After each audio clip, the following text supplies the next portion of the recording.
अस्सलाम वालेकुम एस्पायरेंट्स, उम्मीद करता हूँ आप सब खैरियत से होंगे और इस सीरीज़ से भरपूर फ़ायदा हासिल कर रहे होंगे। अगर आप चाहते हैं कि इस सीरीज़ की कोई भी वीडियो आपसे स्किप ना हो तो आप अभी हमारे यूट्यूब चैनल को सब्सक्राइब कर लें और डिस्क्रिप्शन में दिए गए लिंक से हमारी व्हाट्सएप कम्युनिटी को भी ज्वाइन कर लें। आज का जो आर्टिकल है उसका टाइटल है आवर डेब्ट टू चिल्ड्रन और इसे लिखा है मोहम्मद यहया ने। अब इसे डिस्कस करने की खास वजह यह है कि इसमें हमारी जो डेप्ट मैनेजमेंट है, जो हमारी फेडरल बजट की स्पेंडिंग है, उस पर कुछ सवाल उठाए गए हैं और हमें क्या कहते हैं, गवर्नमेंट को कुछ ऐसे सेक्टर्स पर इन्वेस्ट करने का कहा गया है जो कि गोल्ड मैन साबित हो सकते हैं, जो आपकी डेप्ट रिडक्शन को कम कर सकते हैं। उसमें जो है आपका मेजर जो है एजुकेशन सेक्टर है।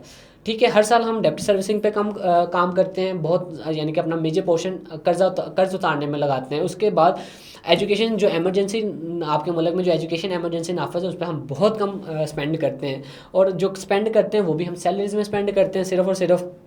ठीक है, जिस पे स्पेंड करने की ज़रूरत है, यानी कि सैलरीज़ के अलावा अदर चीज़ों दूसरी चीज़ों में भी स्पेंड करने की ज़रूरत है, हम उसमें बिल्कुल भी ध्यान नहीं दे रहे।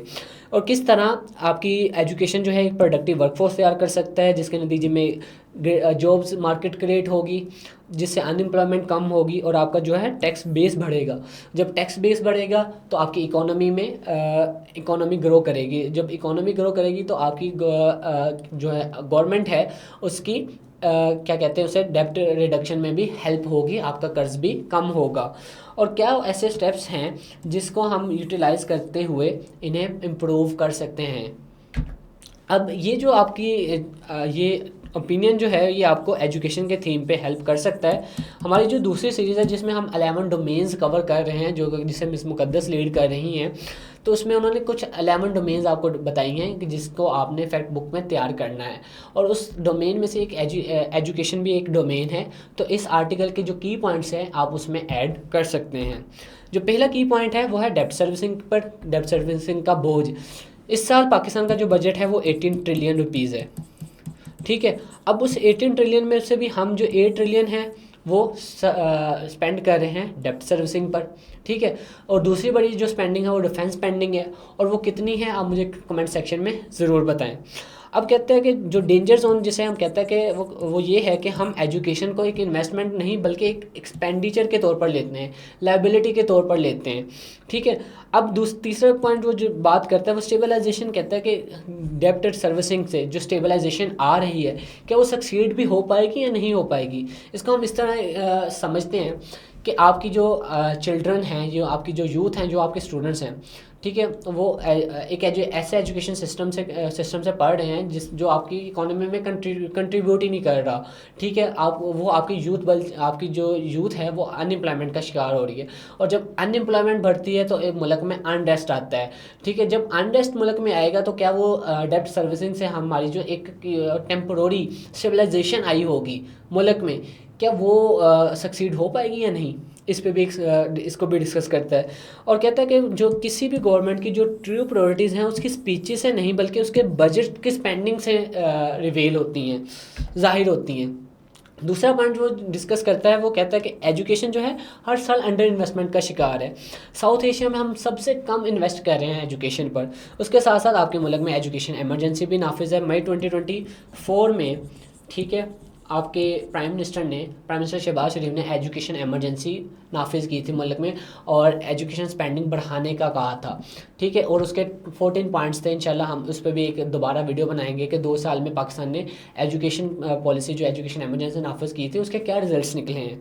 ठीक है, और अब कहता है कि जो आपकी जो एजुकेशन स्पेंडिंग है, ठीक है, वो भी ज़्यादातर किस में जा रही है, टीचर सैलरीज में। आप जिसके दूसरे सेक्टर जिसमें टीचर ट्रेनिंग आता है, ठीक है, आपका सिलेबस की इम्प्रूवमेंट आती है, आपकी स्कूलिंग इंफ्रास्ट्रक्चर की बात आती है, हम उस पर बिल्कुल काम नहीं कर रहे।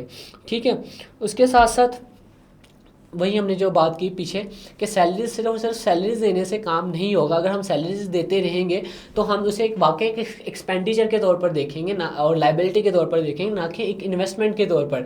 हालांकि जो एजुकेशन पे स्पेंडिंग है वो आपकी एक लॉन्ग टर्म इन्वेस्टमेंट होती है, क्योंकि इससे वो भी हम डिस्कस करते हैं किस तरह एक लॉन्ग टर्म इन्वेस्टमेंट होती है अगली स्लाइड में। इस स्लाइड में वो जो डिस्कस करता है कि टीचर की ट्रेनिंग बहुत मैटर करती है एजुकेशन में। ठीक है, सिलेबस मैटर करता है कि किस तरह हमारा जो सिलेबस है वो आउटडेटेड है। इस साल हमारा सिलेबस रिवाइज तो किया गया है लेकिन अभी भी उसमें काफ़ी सारी चेंजेस की ज़रूरत है। ठीक है, हमें एआई को इनकॉर्पोरेट करने की ज़रूरत है, एआई पढ़ाने की ज़रूरत है। जिस तरह फिनिश स्कूल में, नॉर्वे के स्कूल में आपके ऑलमोस्ट 4th-5th ग्रेड में ये सिखाया जाता है कि मिस इन्फॉर्मेशन क्या होती है, डिस इन्फॉर्मेशन क्या होती है। अगर आपको मिस इन्फॉर्मेशन आ जाए तो आप उसको किस तरह सेपरेट कर सकते हैं। तो इस तरह की एजुकेशन पढ़ाई जा रही है, एनालिटिकल स्किल्स पे फोकस किया जा रहा है। और अगर पाकिस्तान की बात की जाए तो पाकिस्तान का 5th क्लास का बच्चा इंग्लिश पढ़ नहीं पा रहा, बेसिक न्यूमेरिकल प्रॉब्लम सॉल्व नहीं कर पा रहा। ठीक है, अब जहाँ पे हमारी जो अर्ली एजुकेशन, जिस तरह मैंने अभी डिस्कस किया कि जो हमारा 5th क्लास का स्टूडेंट है जो गवर्नमेंट स्कूल से पढ़ा हुआ है, उसको इंग्लिश पढ़ने में मसला आ रहा है, उसे बेसिक मैथ यानी कि प्लस माइनस के सवाल करने में इशू आ रहा है। और हर एक ग्रेजुएटेड यूथ, ठीक है, जो यूनिवर्सिटी से पास आउट हो रहा है, वो एक लॉस्ट अपॉर्चुनिटी है। क्यों? क्योंकि वो अनएम्प्लॉयमेंट में कंट्रीब्यूट करता है और अनएम्प्लॉयमेंट आपके मुल्क में अनरेस्ट लेके आती है। ठीक है, अब हमें अपनी एजुकेशन को इतना काबिल, इतना एडवांस करना होगा ताकि हम एक स्किल्ड वर्कफोर्स तैयार कर पाएँ। स्किल्ड वर्कफोर्स से क्या होगा, हमारी टैक्स बेस बढ़ेगी, हायर क्या कहते हैं फॉरेन डायरेक्ट इन्वेस्टमेंट आएगी, उसके साथ साथ क्या कहते हैं जॉब मार्केट बढ़ेगी, जॉब मार्केट बढ़ने के साथ साथ स्टार्टअप कल्चर बढ़ेगा। ठीक है, कहते हैं मेन प्रॉब्लम ये नहीं है कि हम कितना स्पेंड कर रहे हैं, मेन मसला ये है कि हम जो स्पेंड कर रहे हैं वो भी सही तरह स्पेंड नहीं कर रहे। ठीक है, एक एजुकेशन जो है एक इन्वेस्टमेंट है, किस तरह इन्वेस्टमेंट है वो से हम डिस्कस करते हैं। एजुकेशन हर एक का फंडामेंटल राइट है और पाकिस्तान की कॉन्स्टिट्यूशन का आर्टिकल नंबर 25 आपको एक इस फंडामेंटल राइट ऑफ एजुकेशन का हक देता है। ठीक है, अब जब आप एक किसी भी चिल्ड्रन, ठीक है, जो पढ़ता है वो फाइंड क्या करेगा, एक डिसेंट वर्क तलाश करेगा, और वो डिसेंट वर्क तभी तलाश कर पाएगा जब वो एक अच्छे एजुकेशन सिस्टम से पढ़ा होगा, स्किल्ड फोर्स तैयार होगी। उस स्किल्ड वर्क फोर्स के नतीजे में आपकी एक अपने मुल्क की सिविक लाइफ में पार्टिसिपेट कर पाएंगे। ठीक है, आपकी जो मेजर इकोनॉमी है वो ऑलमोस्ट कैश पे रन कर रही है, और जब कोई भी ट्रांजैक्शन कैश में होती है तो उसका सबूत नहीं होता, और जब सबूत नहीं होगा तो उस पर टैक्स की एग्जाम्पशन भी होगी, टैक्स भी बहुत कम, बल्कि टैक्स उस पर होगा ही नहीं। ठीक है, अब जब एक एजुकेशन जो स्किल्ड लेबर तैयार होगी, स्किल्ड लेबर के साथ साथ एक सिविक पार्टिसिपेशन आएगी कंट्रीज़ में, मुल्क में, अवाम में, तो उससे क्या होगा, उन्हें आइडिया आएगा, ख्याल आएगा कि हाँ यार, ख्याल के क्या उसकी रिस्पॉन्सिबिलिटी में शामिल हो जाएगा कि टैक्स देना हमारी जिम्मेदारी है, इससे टैक्स देने से हमारी ही ऊपर वो खर्च होगा। Aahista Aahista long term investment है, इंशाल्लाह ये ऐसा आहिस्ता आहिस्ता ही बेहतर होगी। ठीक है, इसके साथ साथ 3 पॉलिसी एजेंडा है कि जो हम स्पेंड कर रहे हैं उसको किस तरह हमें स्पेंड करने की ज़रूरत है। कहता है पहले प्रोटेक्ट एजुकेशन स्पेंडिंग, कि जो एजुकेशन स्पेंड हम जो कर रहे हैं वो सिर्फ सैलरीज में नहीं बल्कि नॉन सैलरी इन्वेस्टमेंट में भी है, टीचर ट्रेनिंग में खर्च हो, स्कूलिंग इंफ्रास्ट्रक्चर में खर्च हो। उसके साथ साथ दूसरा पॉइंट जो डिस्कस करता है कि जो आपकी जो मिसाल के तौर पर 750 बिलियन रुपीज़ जो पंजाब ने मुख्तस किया है एजुकेशन के लिए, अब ये जो 750 बिलियन है at the end of the year, ये तो 750 बिलियन यूटिलाइज ही नहीं होगा। अगर यूटिलाइज हो रहा है तो उसमें प्रेडिक्टेबिलिटी नहीं है। ठीक है, ग्रांट्स जो है वो डिले का शिकार हो रही है। इसकी मिसाल हम इस तरह ले लेते हैं कि पंजाब गवर्नमेंट ने इस साल स्टूडेंट टीचर इंटर्नशिप एक प्रोग्राम शुरू किया है। ठीक है, अब उस स्टूडेंट टीचर इंटर्नशिप प्रोग्राम में जो टीचर को सैलरी है वो भी डिले का शिकार है। ठीक है, फर्स्ट मंथ की सैलरी दूसरे मंथ में मिल रही है, दूसरे मंथ की सैलरी थर्ड मंथ में मिल रही है। तो ये भी ये भी सिर्फ इसी वजह से है कि हमें ग्रांट जो है प्रॉपर टाइम पे नहीं मिलती है एजुकेशन सेक्टर को। ठीक है, जिसकी वजह से जो प्रोजेक्ट्स हैं वो भी डिले का शिकार होते हैं। तीसरा वो डिस्कस करता है कि जो हमारी जो फिजिकल स्पेस ग्रेजुअली रिटर्न, ठीक है, make education among the first priorities.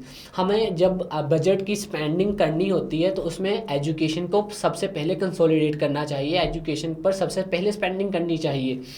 ठीक है, इसके साथ साथ हम साउथ एशियन कंट्रीज़ में एजुकेशन स्पेंडिंग की बात करते हैं तो इंडिया अपने बजट का ऑलमोस्ट 8.2% स्पेंडिंग जो है वो एजुकेशन पे कर रहा है, और ऑलमोस्ट 15.8 बिलियन रुपीज़ इस दफ़ा वो इस साल स्पेंड करेगा।